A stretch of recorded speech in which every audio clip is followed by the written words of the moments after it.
Talk to Me. Danny and Michael Philippou's Talk to Me premiered in 2023 and quickly earned its place as one of A24's strongest modern horrors.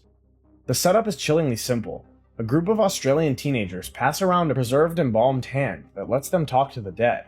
Grip it, say "talk to me," and a spirit appears. Say "I let you in," and you're possessed. The only rule is 90 seconds. Cross that line and the spirit doesn't leave. At first, the film treats this ritual like a game. The kids film each other on their phones, laughing as their friends thrash, shriek, and speak in voices that clearly aren't their own. The movie lingers on these moments, the candlelight flickering, the camera catching wide-eyed reactions, the sense that they've found the ultimate party trick. But then Riley, the youngest in the group, tries it. What starts as fun turns into the film's most brutal scene. Possessed by something violent, he slams his head into a desk over and over while his sister and friends scream, unable to pull him away. It's a moment that flips the tone completely. The hand isn't just a thrill anymore, it's a curse.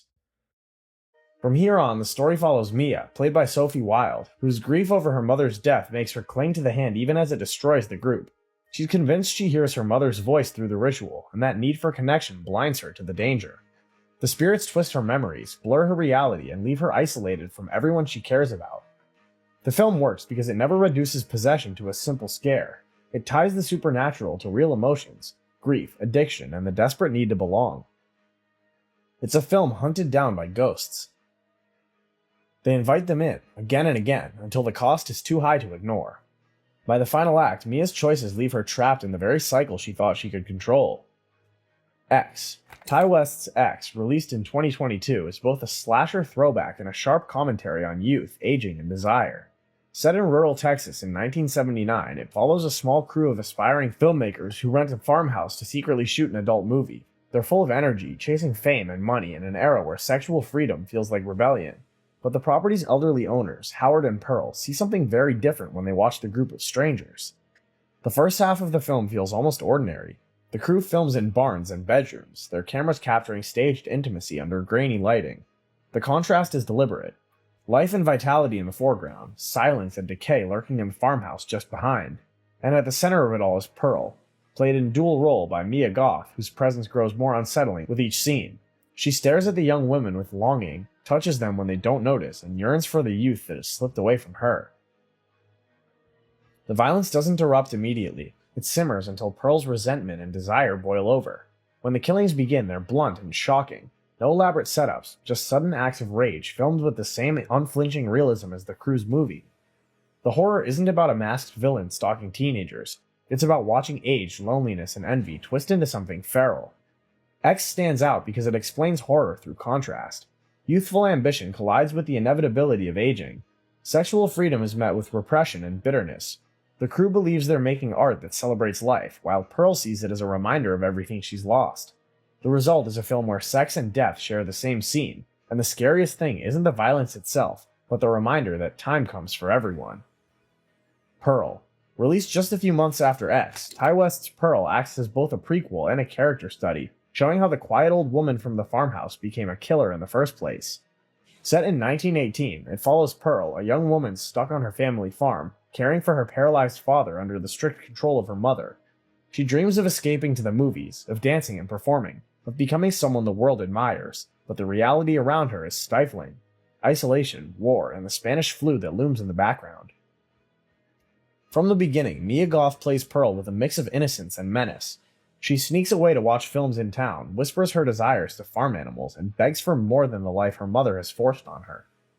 Every interaction carries that tension between a girl with childlike dreams and a woman boiling with resentment. The farm itself becomes a prison, wide open fields that feel suffocating because they never change. The violence builds slowly, then cracks open. Rejected, humiliated, or ignored, Pearl lashes out. The murders aren't masked with mystery, they're brutal outbursts of a woman who can't reconcile her dreams with her reality, and West makes the audience sit with her instability. The most famous moment is an unbroken monologue where Pearl confesses her jealousy, lies, and rage. It goes on for minutes, and the camera never cuts. By the end, her smile stretches into something unbearable, as if she's trying to freeze joy on her face while her mind completely unravels. Pearl works as horror because it makes ambition itself frightening. It explains how wanting more, when constantly denied, can twist into violence. The film strips away supernatural elements and shows that the scariest monster in X wasn't born out of mystery. She was shaped by isolation, repression, and a dream that curdled into obsession. Saint Maud. Released in 2019 and directed by Rose Glass, Saint Maud is a psychological horror that builds its unease from obsession and faith. The story follows Maud, a recently converted Catholic nurse assigned to care for Amanda, a once famous dancer now bedridden with terminal illness. Maud appears quiet and dedicated, but beneath that calm she believes she's been chosen by God to save Amanda's soul. The film lives in Maud's perspective, and it rarely lets the audience step outside of it. Everyday details become charged with meaning, a flickering light, a whisper of wind, or the sudden silence of an empty room. Maud interprets these moments as signs, proof that God is speaking directly to her. She sees Amanda's lack of faith as a challenge, almost a test, and becomes convinced that she alone must guide Amanda to salvation. But Amanda resists. She mocks Maud's piety, laughs at her intensity, and treats her zeal as something ridiculous. This rejection pushes Maud further into isolation. Alone in her small, bleak apartment, she punishes herself physically, convinced that suffering is a part of holiness.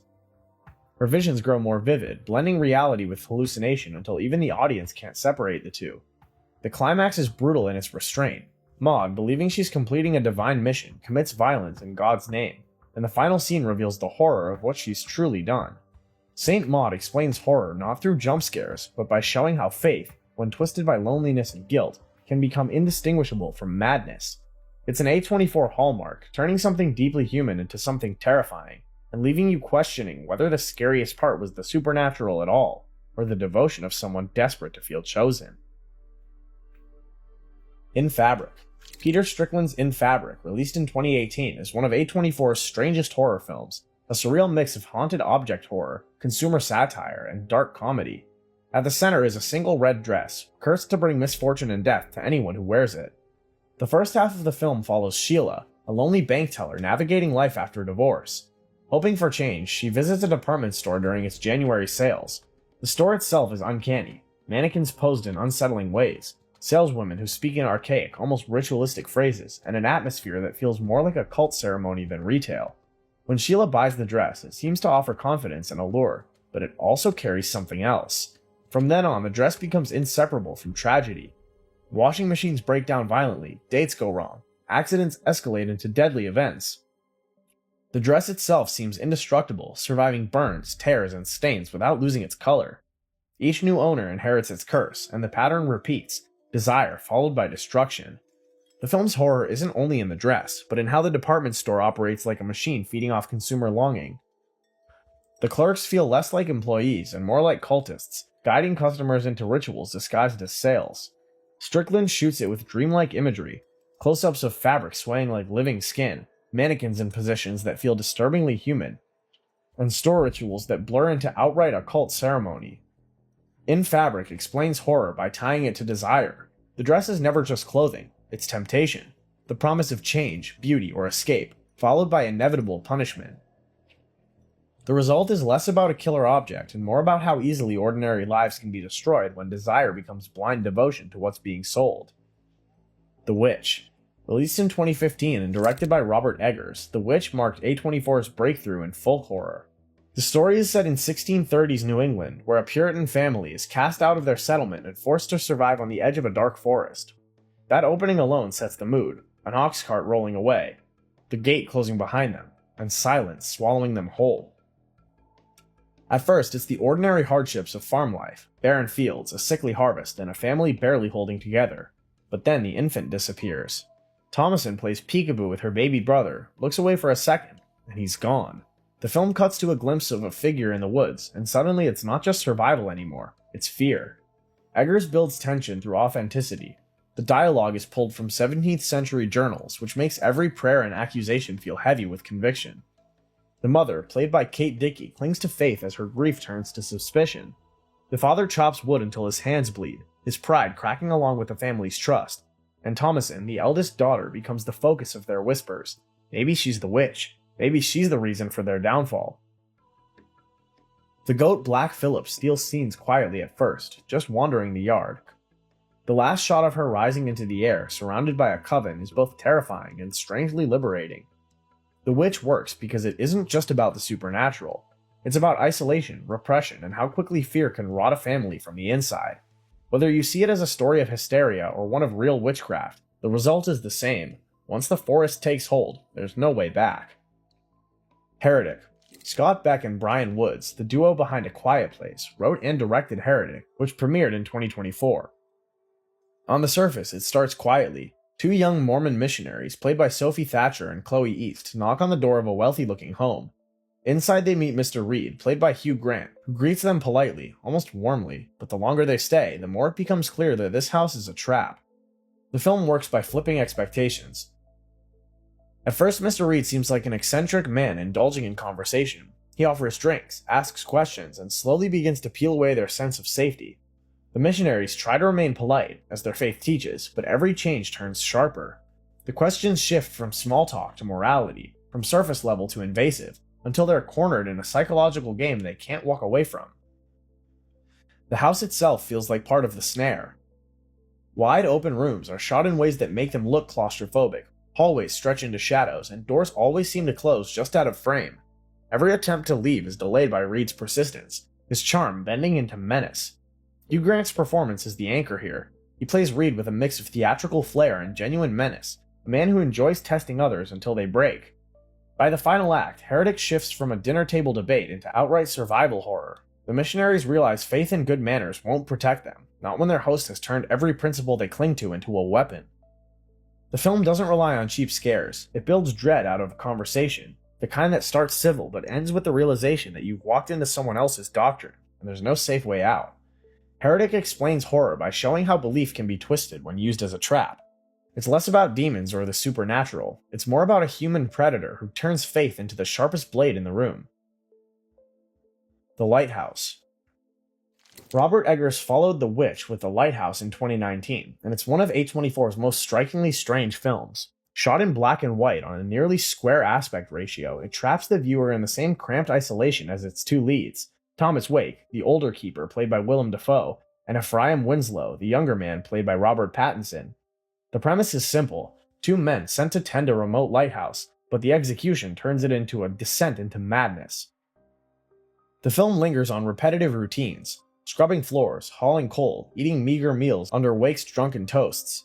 The sound design makes every creak of wood and every shriek of the foghorn feel like an assault. The isolation presses down, until even time itself stops making sense.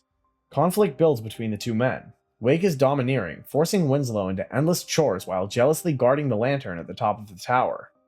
Winslow grows resentful, his sanity fraying as he hallucinates mermaids, sea monsters, and visions of violence. The imagery is surreal, often blurring the line between reality and nightmare. Tentacles slipping across the floor, a storm that never ends, and drunken arguments that collapse into physical fights. The film's climax leaves interpretation wide open. Winslow finally reaches the light, his obsession fulfilled, only for the beam to overwhelm him. He screams, consumed by what he sees, and the story ends with his broken body left to rot, picked apart by gulls. The Lighthouse is horror as obsession. It explains how isolation strips men down until the only thing left is power, desire, and madness. Whether you see it as myth, allegory, or simple cabin fever, the result is the same: two men, cut off from the world, devoured by the light they were meant to protect. Hereditary. Ari Aster's Hereditary, released in 2018, is often called A24's most disturbing film, not just because of its shocks, but because of how it turns family grief into something cosmic and inescapable. It begins with a funeral. Annie Graham, played by Toni Collette, buries her secretive mother, and from the start there's unease. Whispered stories about what the old woman was involved in, strange faces at the cemetery, and a daughter who seems more connected to the grandmother than anyone realized. The family tries to move on, but grief cuts differently for each of them. Annie buries herself in her miniature art, recreating scenes of her life in painstaking detail. Her husband Steve retreats into silence. Her teenage son Peter withdraws, and her young daughter Charlie sketches and builds odd figures out of trash. The house feels heavy, every room stuffed with shadows and unfinished conversations. Then tragedy strikes again. A party, a nut allergy, a car ride, and Charlie is killed in one of the most shocking sequences in recent horror. From there, the family spirals.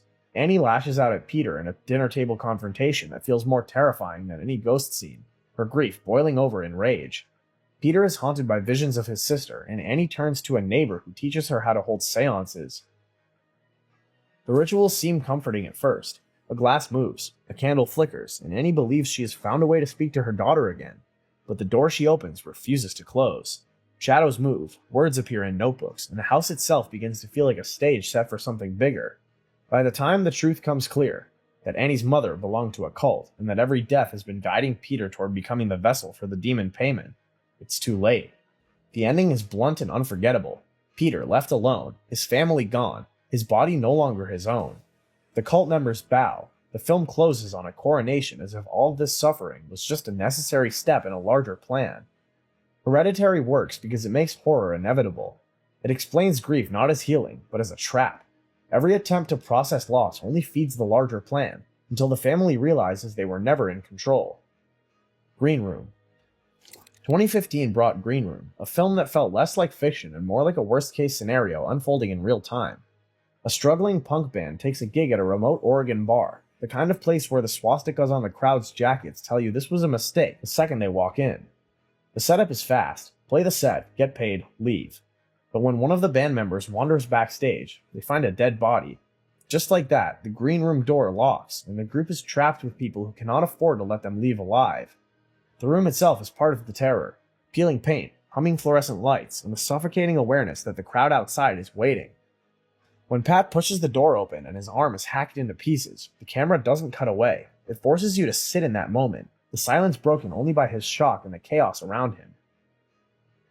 Darcy, played by Patrick Stewart, is the calm at the center of the storm.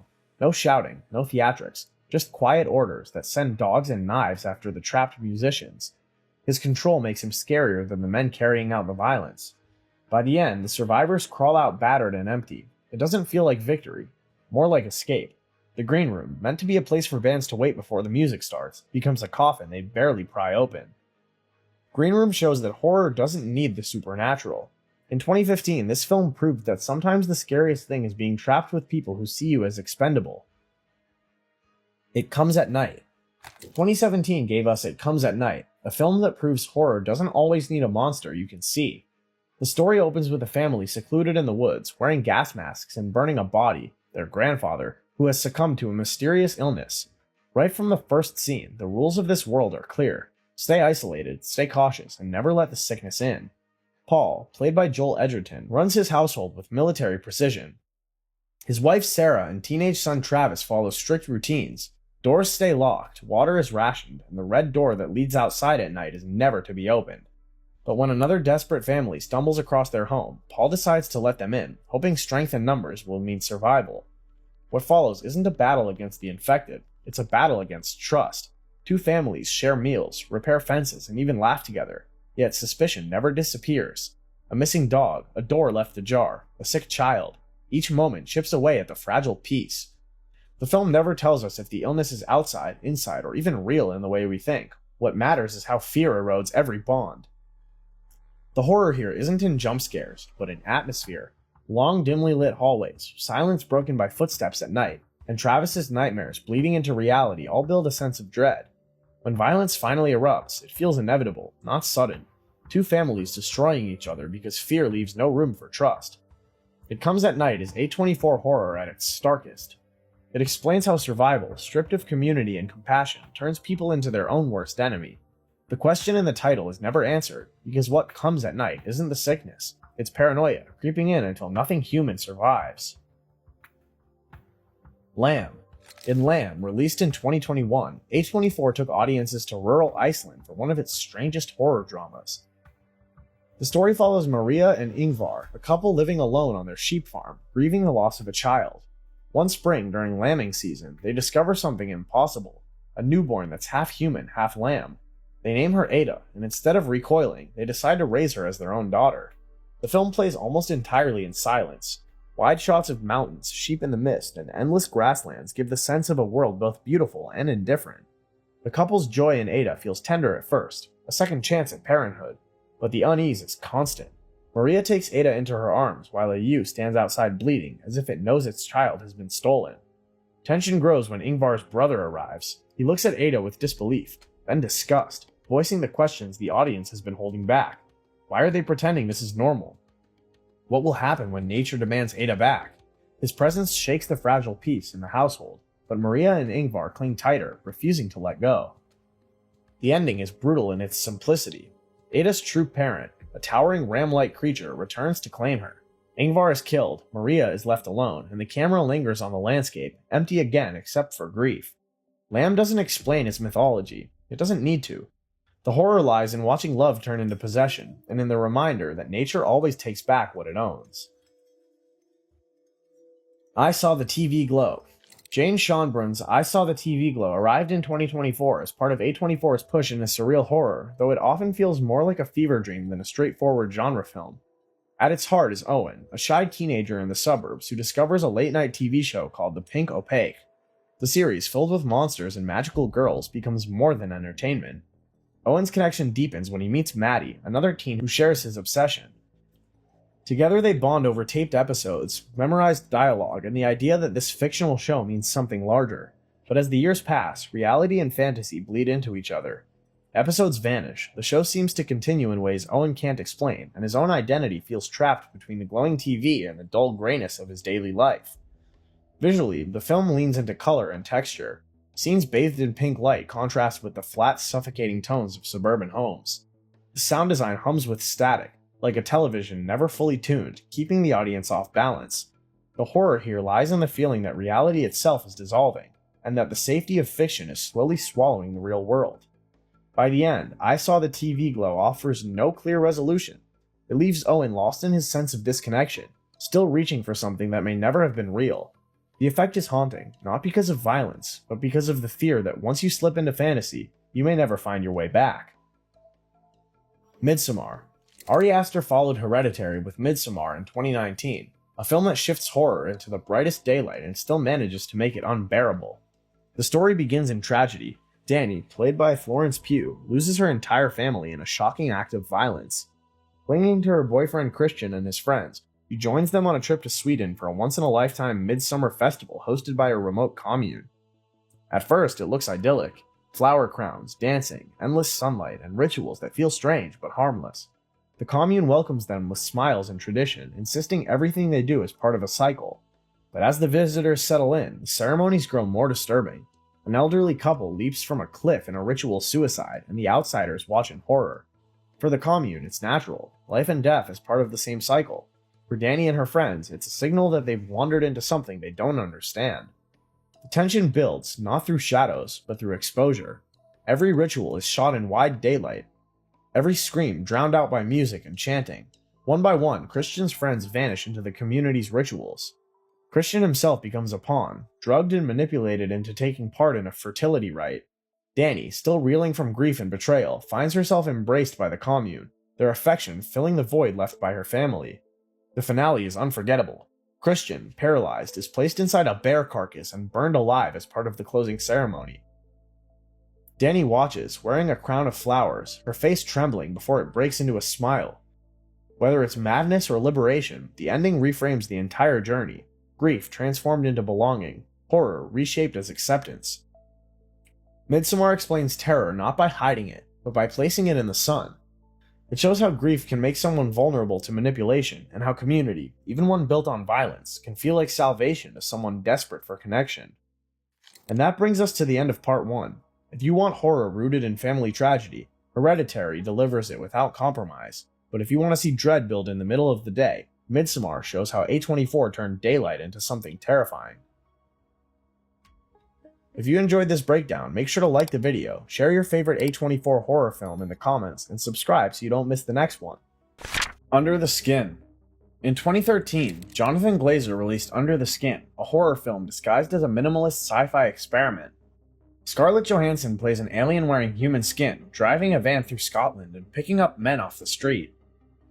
Those moments were shot with hidden cameras, so some of the men on screen weren't actors. They were real strangers talking to Johansson, which makes the film feel half documentary, half nightmare. The setup is simple. She offers a ride, flirts, and invites them inside a strange black space. The men strip, walk forward, and without warning, their bodies sink silently into liquid. There's no gore, no screaming, just a slow disappearance while she walks away untouched. Later, we see one victim suspended in the void, skin stretching apart until he collapses into nothing.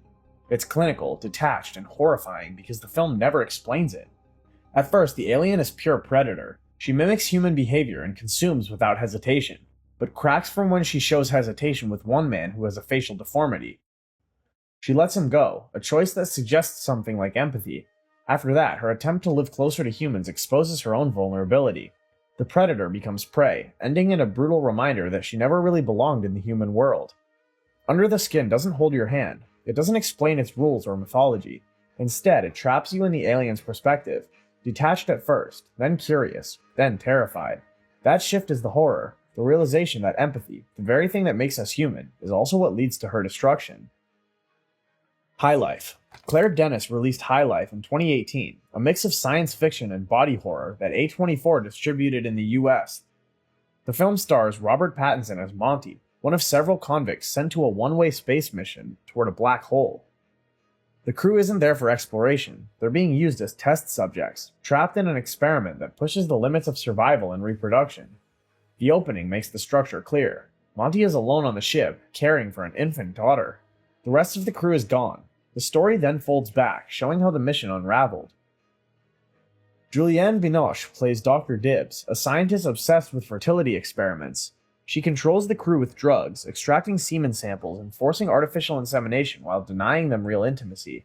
Her role blurs science, obsession, and cruelty, making her as frightening as the vacuum of space outside.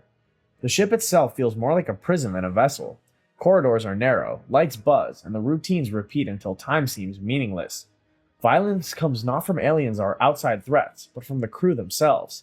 Fights, assaults, and breakdowns chip away at whatever fragile order remains, until one by one, they're gone.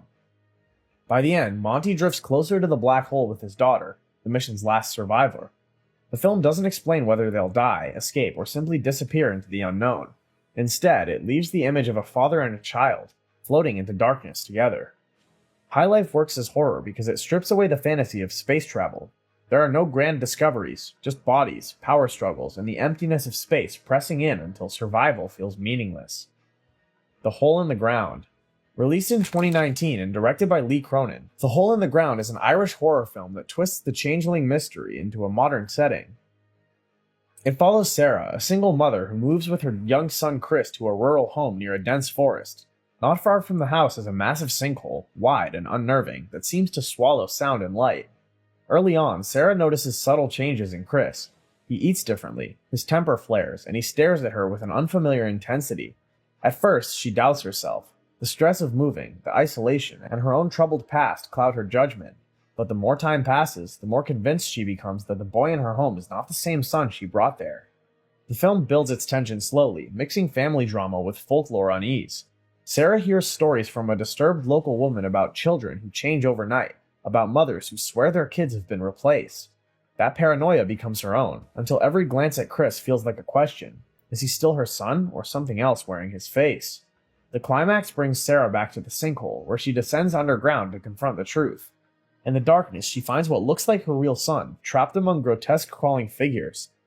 Dragging him out, she faces the impossible choice of whether to trust the child in her arms, or the one she left behind. The Hole in the Ground works because it never over-explains. It uses the changeling myth as a frame for a mother's fear, the terror of losing a child not to death, but to transformation, and the possibility that you might not recognize them anymore. The Monster. 2016 brought The Monster, directed by Brian Bertino, the same filmmaker behind The Strangers. This time, he strips the story down to just two characters, a mother and her young daughter driving on a stormy night. Their car breaks down on a deserted road, and soon they realize something is stalking them from the woods. The setup is tense but grounded. Rain pounds against the windshield, the headlights cut through the dark, and every noise outside makes the daughter cling tighter to her seat. When they step out, they discover an animal carcass ripped apart in the road. That's the first real sign that something else is out there. From that point forward, the film is a siege. The mother tries to stay tough, but her strained relationship with her daughter seeps into every exchange. The girl is scared of the monster outside, but she's also scared of being let down by the person who's supposed to protect her. The attacks are sudden, loud, and messy. The creature itself revealed in flashes of wet skin and claws under the failing light. By the final act, the mother realizes she can't save herself, only buy her daughter enough time to escape. She fights the monster head-on, bloodied and desperate, while the daughter runs. It's not a clean victory, it's sacrifice. The film doesn't just deliver a creature in the dark, it doubles as a story about a fractured bond between mother and child, and how survival sometimes means facing both the beast outside and the failures inside the family. The killing of a sacred deer. In 2017, Yorgos Lanthimos released The Killing of a Sacred Deer, a psychological horror that feels both clinical and mythic. Colin Farrell stars as Stephen, a successful heart surgeon who lives with his wife, played by Nicole Kidman, and their 2 children. Into this carefully controlled life comes Martin, a teenage boy whose father once died under Stephen's care. At first, Martin seems awkward but harmless. The longer he stays around, the stranger his influence becomes. Soon, Stephen's children fall mysteriously ill. They lose the ability to walk, then refuse to eat, and doctors can't explain why. Martin confronts Stephen with an ultimatum. To balance the scales for his father's death, Stephen must kill one member of his own family. If he doesn't, they'll all die. It's presented without special effects or gore, just a matter-of-fact curse that takes hold, no questions asked. The film leans into Lanthimos' trademark style: flat dialogue, stark framing, and an absence of emotional cues. The family speaks in monotone, even as their world collapses. That detachment makes the horror sharper, because it strips away comfort. There's no music swelling to tell you how to feel, only silence and the steady taking of an impossible choice. The climax is as brutal as it is absurd. Stephen blindfolds himself, spins a rifle, and fires until one of his family is dead. The curse lifts and the survivors leave the house hollow, with Martin watching from a distance. The Killing of a Sacred Deer leaves no comfort in its resolution. It takes a mythic idea of sacrifice and drops it into a suburban home, forcing the audience to sit with a decision that has no good answer. The Blackcoat's Daughter. Directed by Oz Perkins and released in 2015, The Blackcoat's Daughter is a bleak atmospheric horror film that unfolds in 2 timelines at once. It centers on a Catholic boarding school in upstate New York, where winter break leaves only a few students behind. The halls are cold, the staff is absent, and something sinister begins to creep into the silence. One storyline follows Kat, a quiet student played by Kiernan Shipka, who grows increasingly disturbed as the days pass. She begins to hear voices, sees shadowy figures in the boiler room, and eventually succumbs to possession. The other thread introduces Joan, a troubled young woman on the road, played by Emma Roberts. Her past is unclear, but she carries a heaviness that suggests trauma and violence. The film doesn't spell out its connections right away. Instead, it cuts between these characters, letting dread build slowly. When the violence erupts, it's shocking in its bluntness. A stabbing in the snow, blood on the white ground, and the sense that evil isn't flashy, it's methodical. By the end, the 2 storylines converge. Joan is revealed to be Kat years later, having been institutionalized after murdering her classmates under the devil's influence. Her journey back to the school isn't for closure, but for reunion. She longs for the presence that once possessed her. Standing alone in the snow, realizing that connection is gone, she breaks down in sobs that close the film with despair rather than resolution. The Blackcoat's Daughter doesn't rely on jump scares or spectacle. It's horror built on loneliness, the feeling of being abandoned by both people and faith, and the terrifying possibility that evil is the only thing left to hold on to. Enemy. Denis Villanova's Enemy came out in 2013, a Canadian-Spanish thriller A24 distributed in the US. It stars Jake Gyllenhaal in a dual role: Adam, a withdrawn history professor, and Anthony, a confident actor who looks exactly like him. When Adam spots Anthony in a movie, he becomes obsessed with finding him, setting off a story that plays like a puzzle box. The first half is deliberately slow. Adam tracks Anthony down, calls him, and eventually meets him face to face. The 2 men are identical, but their personalities clash immediately. Adam is passive, Anthony is aggressive. Their lives start to overlap. Adam drawn to Anthony's partner, Anthony intruding on Adam's relationship, until identity itself begins to blur. Visually, the film is soaked in yellow haze, with Toronto's skyline shot like a concrete maze. The spider imagery runs through it, a giant spider looming over the city in a dream, or a woman's face briefly flashing into a spider's body. Villanova never explains these symbols outright, leaving them open to interpretation as metaphors for control, fear, or repression. The ending is what cements the film's place in horror discussions. Adam walks into a room expecting to see Anthony's partner, only to find a massive spider cowering in the corner. The cut to black offers no explanation, just a jolt of dread that leaves audiences arguing years later. Enemy leaves its mystery intact. It's the kind of story that keeps people debating what it meant, long after the credits roll. MaXXXine. Released in 2024 and directed by Ty West, MaXXXine is the 3rd entry in his trilogy that began with X and Pearl. Where the first 2 films looked back at rural slashers and technicolor melodrama, this one drops MaXXXine Minx into 1980s Hollywood at the height of the VHS boom. Mia Goth returns as MaXXXine, the sole survivor from X. Now in Los Angeles, she's determined to break into mainstream stardom. casting calls, neon-lit clubs, and the growing adult video industry from the backdrop, but the past isn't far behind. A serial killer known as the Night Stalker prowls the city, and MaXXXine once again finds herself in danger while chasing the fame she believes she deserves. The style leans heavily into the era. The film is filled with synth-driven music, grainy VHS aesthetics, and references to the paranoia that swept Los Angeles in the mid-80s. At the same time, Ty West keeps the trilogy's DNA intact: violence that arrives suddenly, bodies that pile up around MaXXXine, and a main character who treats survival as just another step towards success. By the end, MaXXXine emerges not just alive, but transformed. Unlike Pearl, who was consumed by her longing for fame, or the doomed group in X, MaXXXine uses the chaos around her to cement her place. She's brutal, uncompromising, and ready to keep moving forward no matter the cost. MaXXXine closes the trilogy by turning its focus away from the farmhouses and small towns of the past, and into the glitter and grime of Hollywood, showing that MaXXXine's hunger for the spotlight is as dangerous as any killer stalking her. Men. Directed by Alex Garland and released in 2022, Men begins with Harper, played by Jessie Buckley, renting a countryside manor after the violent death of her husband. The film opens with a flashback to their final moment, his threats of suicide, and his fall from a balcony, a trauma that drives her search for solitude. At first, the setting looks calm. The house is surrounded by apple trees, open fields, and quiet woods. That peace is broken when Harper notices a naked man following her through the forest. Later, he appears in her garden, pressing his face against the glass. When she calls the police, they brush it off.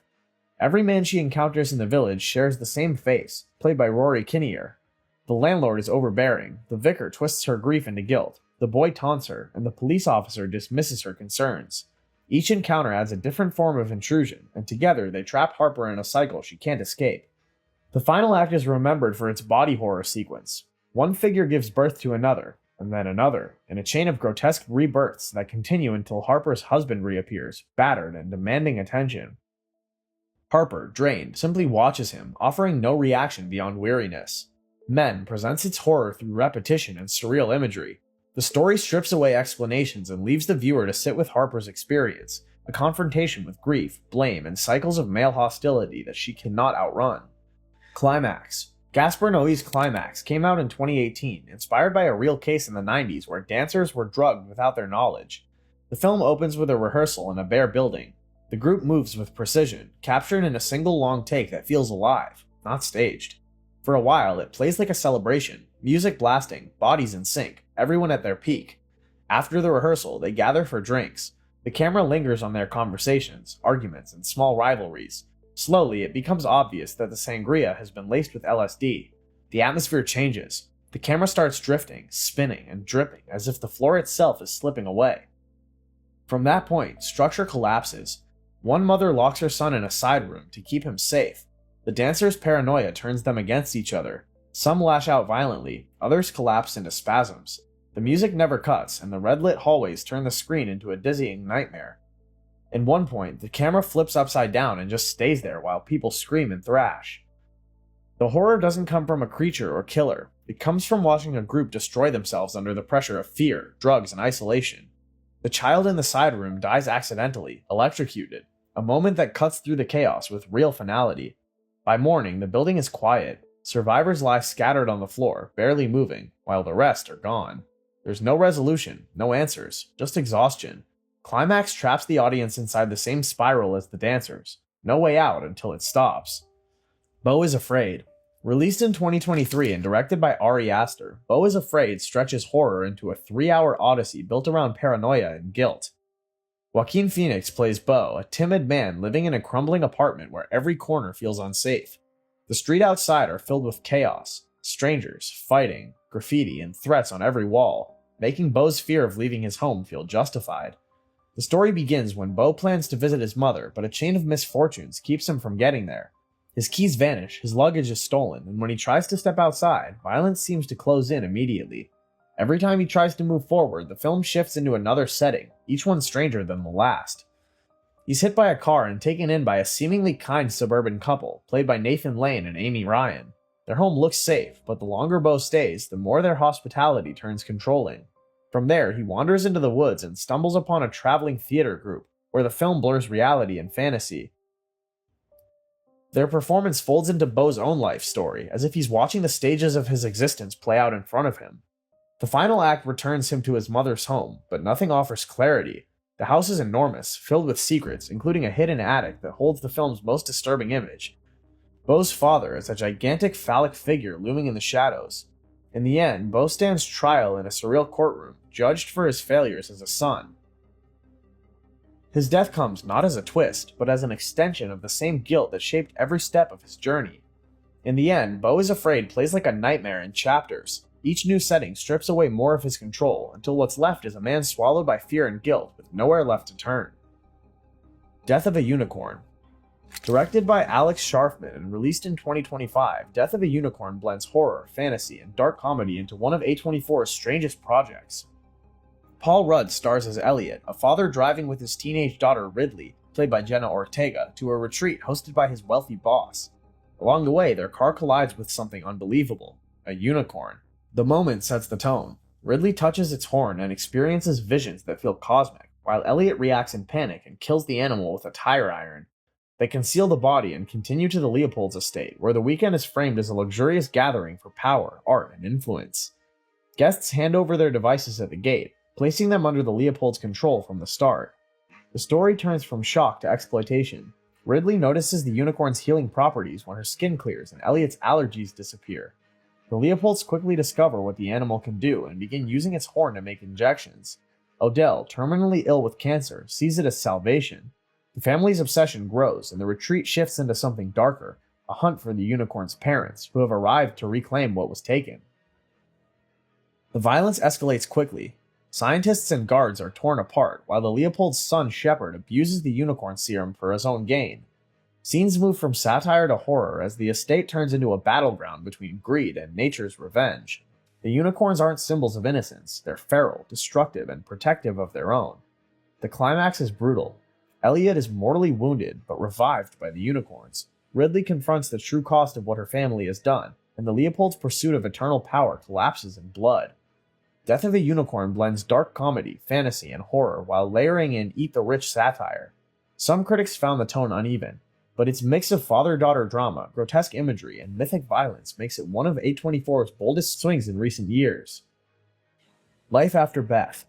2014 brought Life After Beth, Jeff Bainut's first feature, and it plays the zombie story as an awkward comedy about love and denial. The story begins with Zach, played by Dane DeHaan, devastated after the sudden death of his girlfriend Beth, played by Aubrey Plaza. He grieves with her parents, only to discover days later that Beth has returned, alive, or at least something close to it.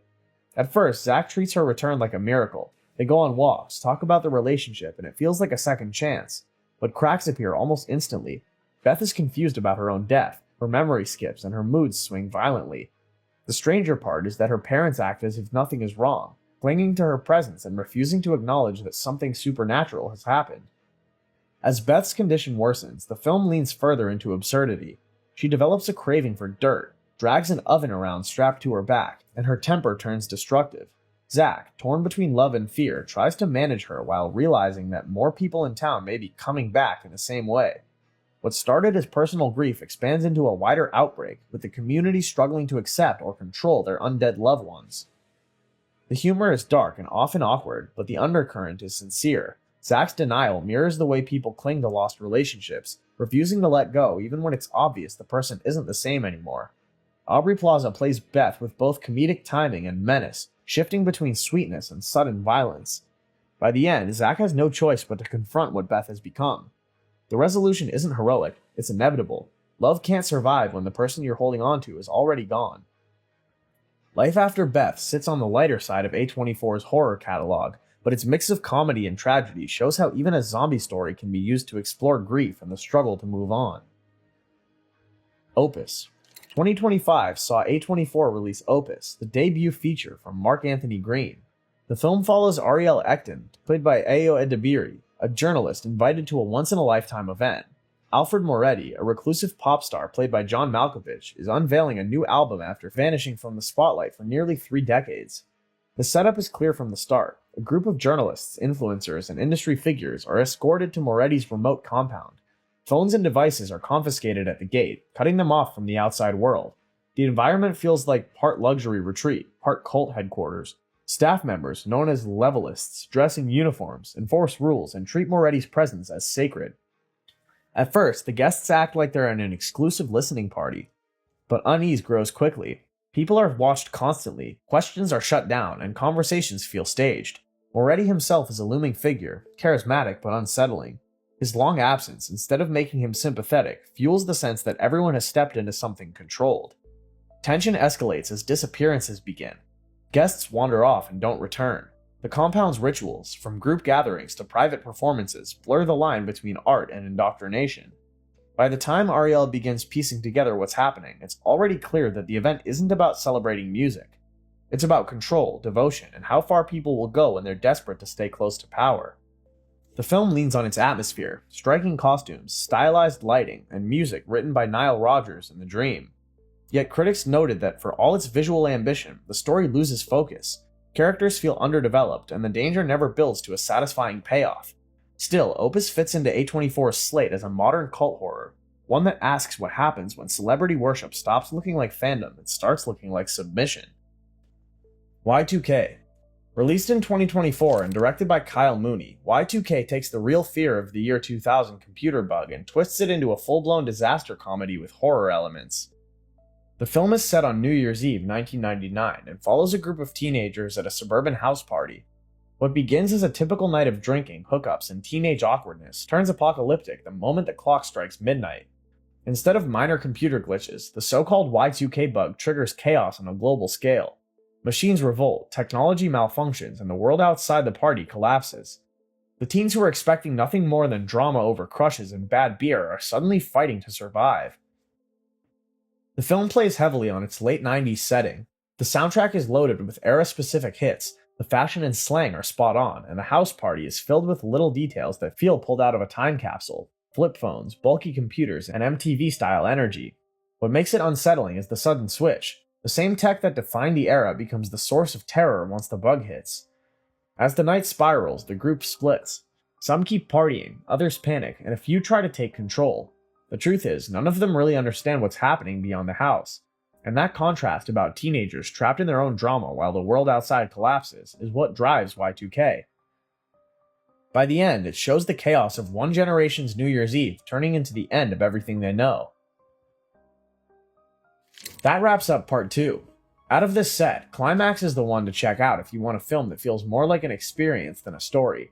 It's chaotic, loud, and impossible to shake. For something more recent and stranger, Death of a Unicorn shows how A24 can take a mythical idea and turn it into something violent and satirical. If you enjoyed this breakdown, make sure to like the video, drop your favorite A24 horror film in the comments, and subscribe so you don't miss part 3.